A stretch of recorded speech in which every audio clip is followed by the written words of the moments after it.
Last summer, 9 months ago, you were in front of this committee, and Senator Corden said, "Do you believe that all Americans are racist?"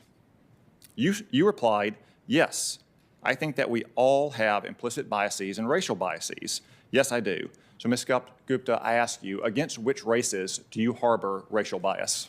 Senator Cotton, I do not. The yes was to say that all of us have implicit bias. This was an exchange also that Judge Garland had with Senator Kennedy during his hearing. I believe that we all have implicit bias. It doesn't mean that we are harboring any racism at all. These are unconscious assumptions and stereotypes that can get made. And I remember that summer in the exchange with Senator Cornyn that we were discussing systemic racism and implicit bias, and my response was to say that all of us have implicit bias. Well, to be precise, you said we all have implicit biases and racial biases. That's all. Every single American you accused of implicit bias and racial bias. So I'm asking you again, against which races do you harbor racial bias?